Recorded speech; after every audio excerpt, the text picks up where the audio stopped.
Hello students, welcome back my Sciencopedia की एक नई वीडियो में आपका फिर से स्वागत है। आज की क्लास में हम बात करेंगे मैटर और सराउंडिंग्स पार्ट 2 के बारे में। पार्ट 1 में हमने पढ़ लिया मैटर क्या होता है, मैटर को कैसे क्लासिफाई किया जाता है, मैटर का क्या फिजिकल नेचर है। आज की क्लास में हम पढ़ेंगे जो पार्टिकल्स थे, जो हमने पढ़ा था कि मैटर पार्टिकल्स का बना हुआ है, उनकी कैरेक्टरिस्टिक्स क्या होती हैं। Characteristics of particles of matter हम पहले बात आज करेंगे। उसके बाद हम बात करेंगे स्टेट्स ऑफ मैटर कौन कौन सी होती हैं। तो इससे पहले हम वीडियो में आगे बढ़े, अगर आपने अब तक हमारे चैनल को सब्सक्राइब नहीं किया है तो चैनल को सब्सक्राइब कर दीजिए, बेल आइकन को प्रेस कर दीजिए और ऑल नोटिफिकेशन को ऑन कर दीजिए ताकि मेरी वीडियोस की नोटिफिकेशन से आपके फ़ोन की घंटी बजती रहे।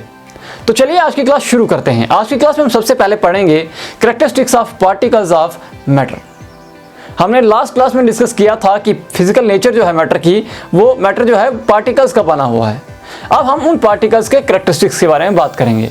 जिसने लास्ट क्लास नहीं देखी है वो वीडियो के लिंक से जाकर देख लेना। यहाँ इस वीडियो की डिस्क्रिप्शन में लिंक दे दूंगा, आई बटन में लिंक दे दूंगा, आप जाकर देख लेना। अब कैरेक्टरिस्टिक्स क्या है पार्टिकल्स की?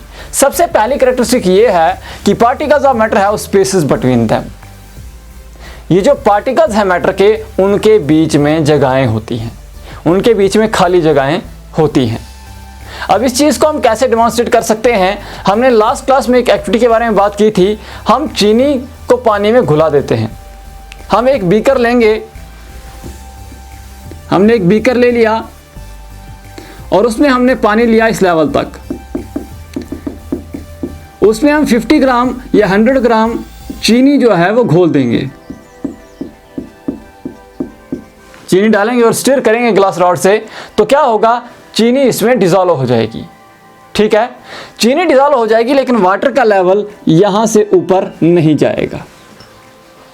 ठीक है, अब पानी का लेवल ऊपर नहीं गया तो 100 ग्राम जो चीनी है उसने जो जगह घेरी वो कहां घेरी? क्योंकि अगर ये सॉलिड, ये रिजिड है, अगर ये कंपैक्ट होता, कंटिन्यूअस होता, तो वॉल्यूम बढ़नी चाहिए थी, जगह, ये जो लेवल है ऊपर जाना चाहिए था, लेकिन ये तो ऊपर नहीं गया। इसका मतलब जो चीनी ने जो वॉल्यूम घेरी है, जो जगह घेरी है, वो पार्टिकल्स जो शुगर के हैं वो जहाँ एडजस्ट हुए हैं वहाँ खाली जगहें थी। इसका मतलब यही हुआ ना कि चीनी ने जो जगह घेरी है वो खाली जगह थी, इसीलिए वो घेरी, तभी तो ये लेवल ऊपर नहीं गया। अगर खाली जगह नहीं होती तो लेवल ऊपर जाना था। तो इससे ये प्रूव होता है कि जो पार्टिकल्स हैं मैटर के, उनके बीच में एम्प्टी स्पेसेस होती हैं।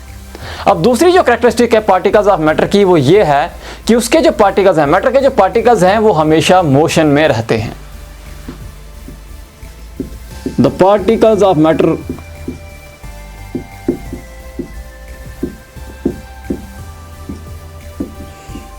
Are always in continuous motion.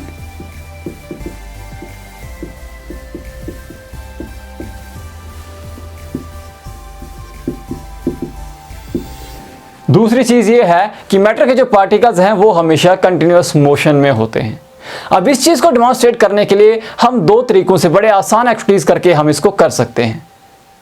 सबसे पहले हम एक बीकर में अगर पानी ले लें और उसमें इंक का एक ड्रॉप डालेंगे तो हम देखेंगे कि जो इंक के जो पार्टिकल्स हैं, इंक जो मैटर है जिसमें जो इंक के पार्टिकल्स हैं वो पानी में फैलेंगे, हमको फैलते हुए नजर आएंगे, क्योंकि वो इंक के पार्टिकल्स, पानी के जो मैटर के पार्टिकल्स हैं, इंक के पार्टिकल्स पानी के पार्टिकल्स के साथ मिलकर फैलेंगे, इधर उधर डिफ्यूज हो जाएंगे। ठीक है, ये एक एग्जांपल है, ये एक एक्टिविटी है जिससे हम ये प्रूव कर सकते हैं। उसके बाद अगर हम एक अगरबत्ती ले लेंगे, इंसेंस स्टिक ले लेंगे और उसको हम रूम के किसी एक कॉर्नर पे जला देंगे तो फ्रेग्रेंस जो है वो पूरे घर में फैलेगी। वो कैसे फैलेगी? उसके जो पार्टिकल्स हैं, मैटर के जो पार्टिकल्स हैं, जो उसके जलने के बाद जो पार्टिकल्स निकल रहे हैं, वो हवा के साथ, हवा के पार्टिकल्स के साथ मूव करते करते सारे घर में पहुंचेंगे। तो इससे ये प्रूव होता है कि मैटर के जो पार्टिकल्स हैं वो हमेशा कंटिन्यूअस मोशन में रहते हैं। अब तीसरी प्रॉपर्टी है, तीसरी कैरेक्टरिस्टिक है कि मैटर जो है, पार्टिकल्स ऑफ मैटर लिखेंगे हम, particle of matters attract each other.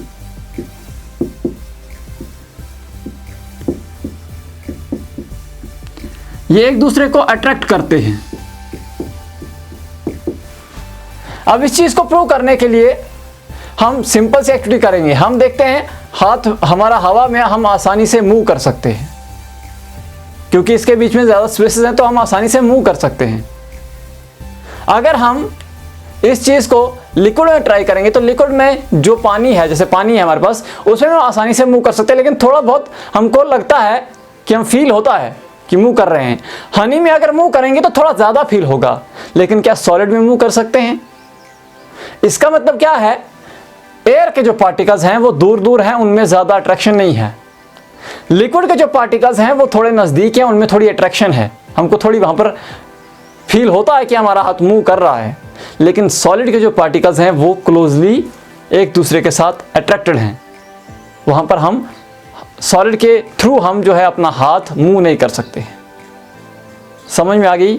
या हम इस तरह से समझें, अगर हम एक चाक लेंगे, एक लकड़ी का पीस लेंगे और एक लोहे का पीस लेंगे और उसको तोड़ने की कोशिश करेंगे तो क्या होगा, चाक आसानी से टूट जाएगा, चाक आसानी से ब्रेक हो जाएगा छोटे छोटे पार्टिकल्स में। लकड़ी के लिए थोड़ा ज़्यादा एफर्ट की ज़रूरत है और लोहे के लिए बहुत ज़्यादा, लोहा जो है वो छोटे छोटे पार्टिकल्स में डिवाइड नहीं होगा। इसका मतलब क्या हुआ? इसका मतलब ये हुआ कि चाक के जो पार्टिकल्स हैं उनने एक दूसरे को ज़्यादा फोर्स से अट्रैक्ट करके नहीं रखा है। वुड के जो पार्टिकल्स हैं उनने एक दूसरे को थोड़े ज़्यादा फोर्स से अट्रैक्ट करके रखा हुआ है, जबकि आयरन के जो पार्टिकल्स हैं उनने एक दूसरे को बहुत ज़्यादा फोर्स से एक दूसरे को अट्रैक्ट करके रखा हुआ है, इसीलिए वो पार्टिकल्स में या इसीलिए वो छोटे छोटे पीसेस में नहीं टूटे। अब इसको सिंपली हम ऐसे भी समझ सकते हैं कि सपोज करो मैंने एक इंसान का हाथ पकड़ा हुआ है टाइटली, तो अगर दूसरे इंसान को उसको अपनी तरफ खींचना होगा तो क्या होगा, उसको ज़्यादा फोर्स लगेगी। लेकिन अगर मैंने उसको उंगली से पकड़ के रखा हुआ है, सिर्फ एक उंगली उसकी मैंने ऐसे पकड़ के रखी है, तो वो आसानी से उसको ले जाएगा। तो फोर्स ऑफ अट्रैक्शन जो है इन पार्टिकल्स के बीच में होती है, मैटर के जो पार्टिकल्स हैं उनके बीच में फोर्स ऑफ अट्रैक्शन होती है। जिसकी जितनी ज़्यादा फोर्स है उसको उतना ज़्यादा एफर्ट लगता है उसको छोटे छोटे पार्टिकल्स में डिवाइड करने के लिए।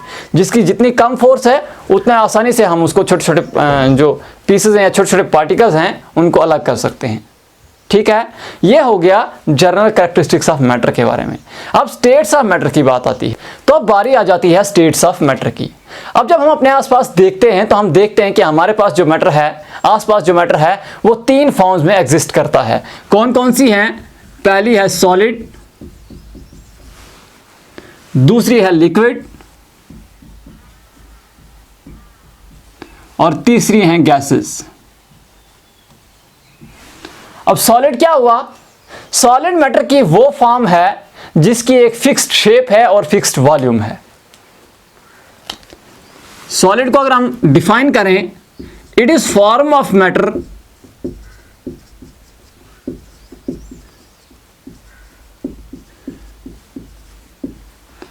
which has definite shape and definite volume.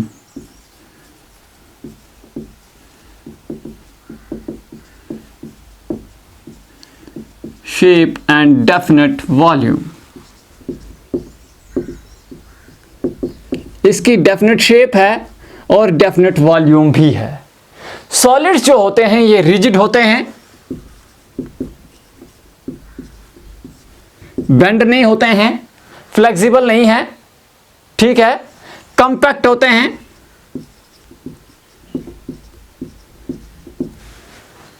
Incompressible होते हैं, इनकंप्रेसिबल होते हैं,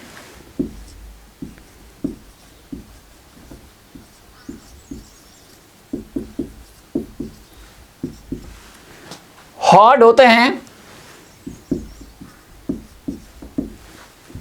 इनकी डेंसिटी हाई होती है और ये फ्लो नहीं करते हैं।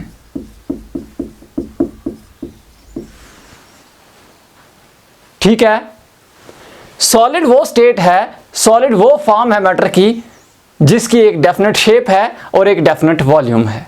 अब अगली जो स्टेट है वो है लिक्विड। लिक्विड कौन सी स्टेट है? ये वो फॉर्म है मैटर की जिसकी एक डेफिनेट वॉल्यूम होती है लेकिन डेफिनेट शेप नहीं होती है। It is state of liquid, it is state of matter, sorry, it is form of matter हम लिखेंगे। इट इज फॉर्म और state of matter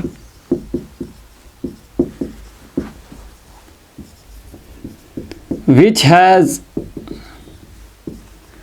definite volume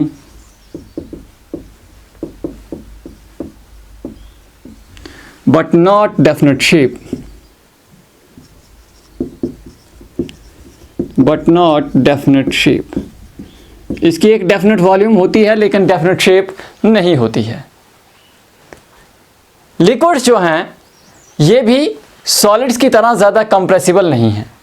थोड़े बहुत कंप्रेस हम कर सकते हैं लिक्विड्स को, लेकिन ज़्यादा हम कंप्रेस नहीं कर सकते हैं। लिक्विड की डेंसिटी जो है वो सॉलिड से कम होती है, ठीक है। लिक्विड की डेंसिटी सॉलिड से कम होती है। ये जनरली फ्लो करते हैं। इनकी फिक्स्ड वॉल्यूम होती है और फिक्स शेप नहीं होती है। ये शेप जिस कंटेनर में इनको डाला जाता है ये उस कंटेनर की शेप ले लेते हैं। ये बात हो गई लिक्विड्स की। अब तीसरी जो स्टेट है वो है गैसेस। अब गैसेस वो स्टेट है मैटर की जो हाईली कंप्रेसिबल है, जिसकी ना तो कोई फिक्स्ड वॉल्यूम है और ना ही कोई फिक्स्ड शेप है। मतलब हम लिखेंगे अगर इसकी डेफिनेशन तो इट इज स्टेट और इट इज फॉर्म और state of matter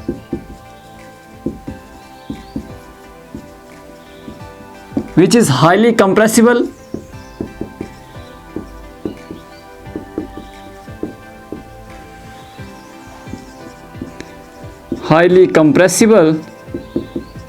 and do not have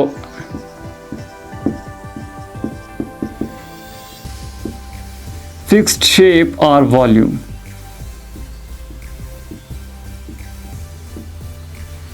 इसकी ना तो कोई फिक्स शेप होती है और ना ही कोई फिक्स्ड वॉल्यूम होती। तो गैसेस जो हैं ये हाईली कंप्रेसिबल हैं, इनको हम कंप्रेस कर सकते हैं, इसीलिए ना तो इनकी कोई फिक्स शेप है ना ही कोई फिक्स्ड वॉल्यूम है, ठीक है।